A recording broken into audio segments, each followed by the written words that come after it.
reka kano kazi rero tuvuge ko ari miliyoni y'idolari. Uku niko miliyoni 10 z'idolari zaba zimeze. Uku niko miliyoni 100 z'idolari zaba zimeze. Uku niko miliyari z'idolari zaba zisa.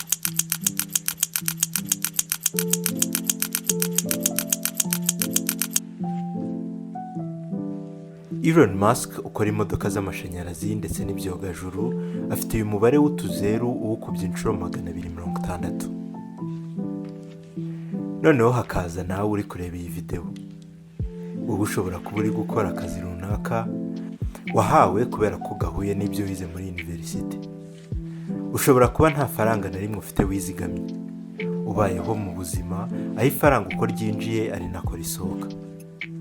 Ushobora kuba wirirwa witotomba ngo ntabwo uhembwa bihagije. Banki uyifitiye umwenda nawe ubwawe utazi uko uzawishyura. Wenda uri umunyeshuri uri kwiga ibintu nabyo utazi neza niba hari icyo bizakumarira cyangwa niba bizaguha amafaranga wifuza.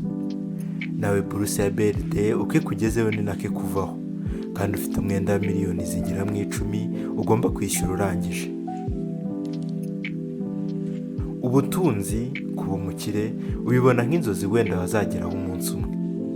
Ese abandi babigezeho bati? Uri kwibaza. Wirirwa ubona abamiliyoneri n'ababiliyoneri cyane cyane babandi babigezeho bakiri bato bikakurakaza. Ni amahirwe bagize babivukiyemo, hari amanyanga bakoze kugira ngo babone ayo mafaranga yose, ahari ukeka ko udafite ubwenge buhagije ndetse nta n'amahirwe ugira.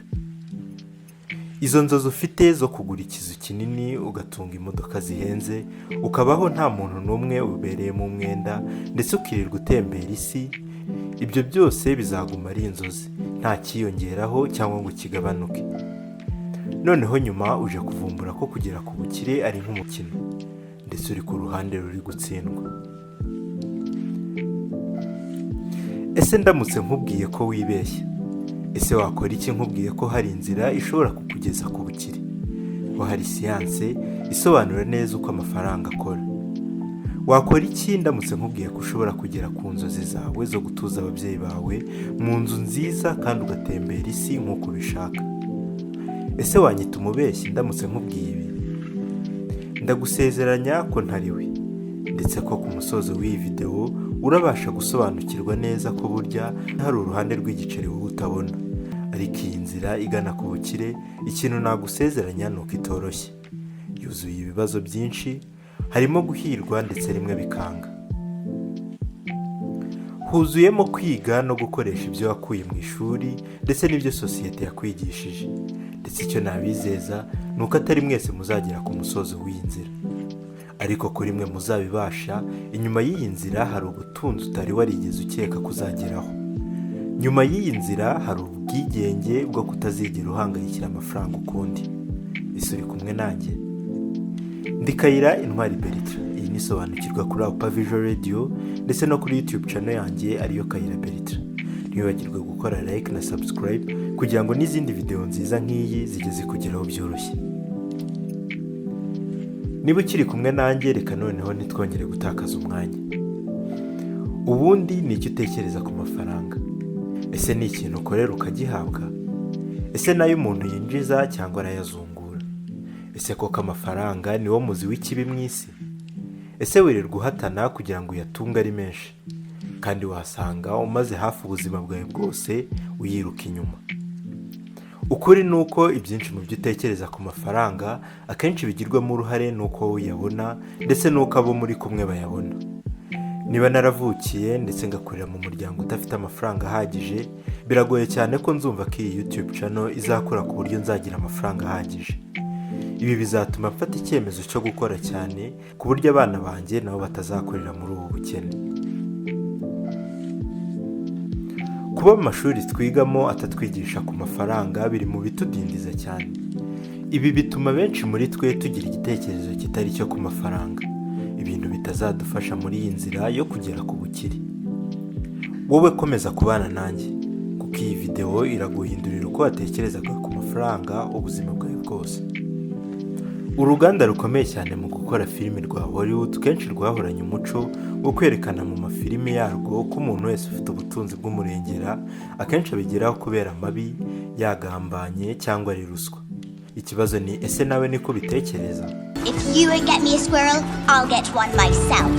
Raporo iheruka gusohorwa n'urubuga rwa WealthX yagaragazaga ko abantu bakize kurusha abandi ku isi uhereye ku bafite miliyoni 30 z'amadolari kuzamura 68% byabo bageze kuri ubu butunzi bahereye kuri zero, icyo bita self-made millionaires.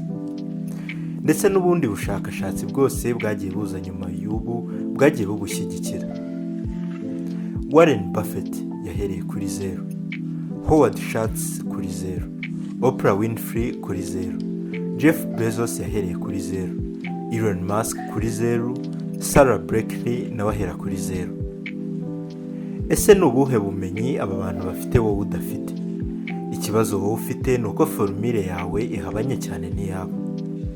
Kuva kera wigishijwe ko amafaranga ava mu mushahara uhabwa ku kazi.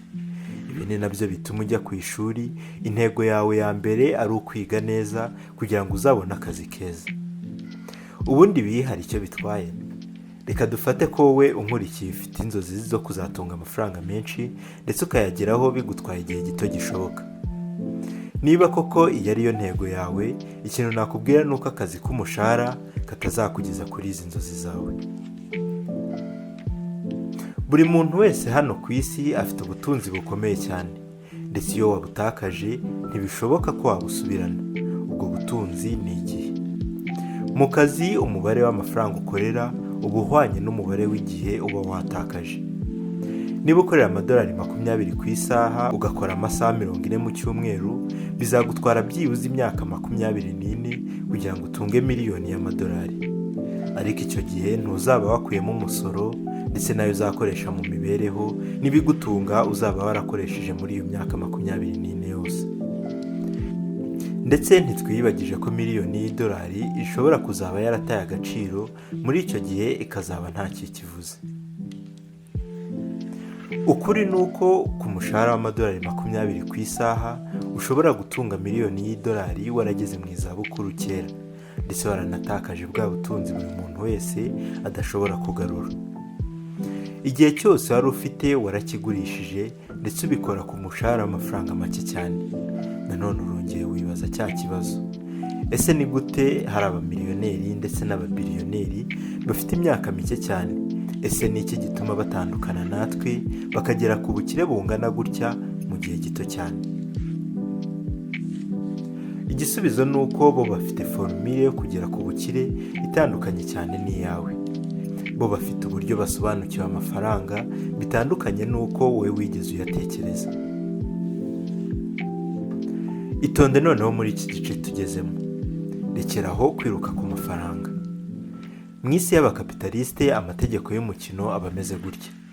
Wishyurwa amafaranga bigendeye ku mumaro ufitiye abantu ndetse n'agaciro baguha. Abantu baguha ako gaciro ni naryo soko ryawe. Nibo bagenerwa bikorwa mu bukungu. Abo ni inshuti zawe, umuryango wawe, abaturanyi ndetse n'igihugu cyawe. Abantu benshi babisararanga ngo abakinnyi b'umupira w'amaguru ngo bahembwe umurengera. Ariko mbere y'uko umukinnyi ahembwa amamiliyoni y'amadolari habanza kuza isoko ryagutse ry'umupira w'amaguru. Abantu barabanza bakabona agaciro gakomeye muri football mbere y'uko bayitangaho amafaranga bareba imikino ndetse banagura imyambaro y'abakinnyi. Niba hari isoko ryagutse nka football hakaba abantu agahishyi bifuza kureba imikino, ibaze noneho ibizaba ku mukinnyi wa mbere muri uyu mukino. Azishyurwa amafaranga ahwanye n'agaciro abantu bamubonamo. Gutunga amafaranga menshi ntago bihwanye no gukora cyane. Umuplanto wirirwa biri cyuya akoropa muri toilette buri munsi ahembwa amafaranga make cyane ugereranyije na kontabure wirirwa wicaye mu ntebe. Uti kubera iki? Kubera ko isoko riha agaciro kanini kontabure ugereranyije n'umuplanto. Umuplanto umuntu ari we wese yamusimbura, ariko kontabure we siko bimeze. Ntibigoye kwiga gukora akazi k'ubuplanto.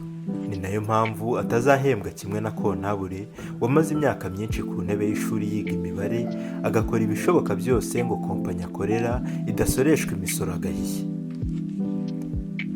Ese niba tubonye ko agaciro ufitiye abantu ariko kagena umubare w'amafaranga winjiza, aka gaciro wakongera gute kugira ngo n'amafaranga yinjira nyine yiyongere? Ese ni iki gituma abantu nka Elon Musk na Jeff Bezos bagira agaciro gakomeye cyane muri sosiyete? Igisubizo kuri iki kibazo kiroroshye cyane. Niba ushaka amafaranga, kemura ibibazo. Niba ufashe akanya ukabitekerezaho, urasanga abantu bose batunze akavagari k'amafaranga hari ikibazo runaka bakemura. Ibibazo ukemura nabyo bigira agaciro. Icyo ukora niba gikemura ikibazo kinini cyane, nta kabuza n'amafaranga azaza ari menshi. Niba ari ikibazo gihagaze amamiliyoni y'amadolari, n'amafaranga uzabona azaza ari amamiliyoni y'amadolari. Niba ari ikibazo gihagaze amamiliyari, n'amafaranga yawe azaza ari amamiliyari. Ibaze nk'ibibazo byose urubuga rwa Amazon rwaje rukemura. Abantu ntibagitonda umurongo bajya ku mahahiro, rimwe na rimwe bakabura ibyo bagiye kureba cyangwa bakabahenda. Tutibagiwe kandi n'ayandi makompanyi manini, kuko buri kompanyi iba ifite ikibazo runaka ikemura. Jeff Bezos yafashije mu gukemura ikibazo cyari gihagaze amamiliyari n'amamiliyari y'amafaranga, ndetse ibi yarabihembewe, nawe yinjiza amamiliyari. Niba wowe igihe cyawe cyose warakimaze wiruka inyuma y'amafaranga, reka nkubwire ko nta kintu nkwijeje niba wifuza gutunga amafaranga menshi. Ndabizi wenda kuri kumfata nk'umusazi, ariko niba kuko wifuza gutunga amafaranga agahishyi, ntabwo ukwiye kwirirwa uyiruka inyuma, ahubwo ukwiye gushyira imbaraga nyinshi mu gushaka ibibazo ndetse n'ibisubizo byabyo. Numara kubona ibisubizo, noneho ugakora business igendeye kuri icyo gisubizo cy'ikibazo ugiye gukemura. Buretse gato, ibyo gusa gushaka ibibazo noneho nkakora business iza kubikemura, ibi bivuze ko nanjye nshobora gukora Facebook, nkakora Google cyangwa Amazon, maze nkahita mba umukire bikarangira. Niba se nafite ubwo bumenyi bwo gukora imbuga nk'izi, niba se nafite amafaranga yo gukora umushinga nk'uyu, nta nubwo. Buretse gato, genza ibintu gake. Wowe tangirana n'ikibazo. Buri gihe utangirana n'ikibazo. Ita ku by'isoko rikwegereye riri kukubwira. Ese ni iki abantu bari kuvuga batishimira? Ese ni iki abantu bifuza kuba bafite? Ese ni iki abantu bavuga ko kibabangamira? Ese ni ikibazo ushobora gukemura? Ese ni ikibazo koko gikwiye kuba cyakemuka? Ikindi kintu ugomba kwitaho cyane kugira ngo uzagere ku bukire burambye ni ugushaka igisubizo cyagutse. Igisubizo cyawe kigomba kuba gisubiza umubare munini w'abantu. Gutangiza resitora ntabwo ari igitekerezo cyagutse, kubera ko ibiryo byawe bizaribwa n'abantu batuye hafi aho nyine. Ariko ukoze nka franchise, aho abantu bashobora kugura izina ryawe bakarikoresha nka resitora, ni igitekerezo cyagutse. Ese igisubizo cyawe gikenera umwanya wawe mwinshi kugira ngo kijye mu bikorwa? Reka tuvuge wigisha imyitozo ngororamubiri ahantu runaka, ukishyuza abantu amadolari 100 ku isaha. Ni byiza, ufite igitekerezo cyiza, ariko hari umubare runaka w'amasomo udashobora gutanga icyarimwe ku munsi. Ibi bikanagira ingaruka ku mafaranga ushobora kwinjiza ku munsi. Ariko reka tuvuge ko iri shuri urishyize online, rigakora amasaha 24 mu minsi 7, rigatanga amasomo byasabye inshuro imwe gusa ngo uyarikodinge uyashyireho. Iki ni igitekerezo cyagutse.